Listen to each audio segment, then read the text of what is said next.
तो फिर इससे पहले हमने क्या करना भाई, हम भगवान के घर जाने की तैयारी कर रहे हैं, वो भगवान है, उसके आगे प्रार्थना करी जाए। जिस आगे चले नहीं चाह रहा उस आगे सदा नमस्कार है, उसके आगे नमस्कार करनी पड़ती है। तो क्या करना पड़ेगा उसके, जैसे शाम को बैठोगे आप, शाम को बैठने से पहले आपने प्रार्थना करनी है, सतगुरु दिन भर का काम तेरे हुक्म से हुआ, तेरी शक्ति और संपत्ति के सहारे हुआ, जो किया तुमने किया, मैंने कुछ नहीं किया।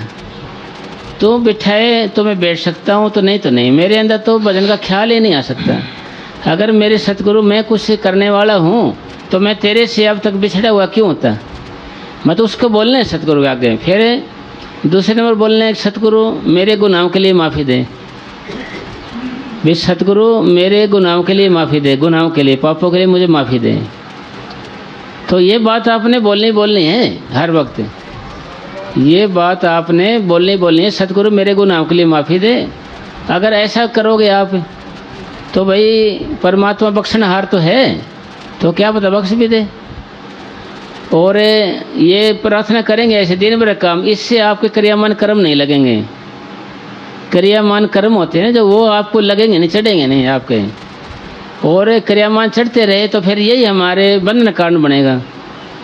भाई 3 तरह के कर्म होते हैं हमारे, एक तो होते प्रारब्ध, एक होता है सिंचित कर्म, एक होते क्रियामान कर्म। क्रियामान कर्म किन को कहते हैं, जिनको अब हम कर रहे हैं वर्तमान में इनको कर रहे हैं, इनको क्रियामान कर्म कहते हैं।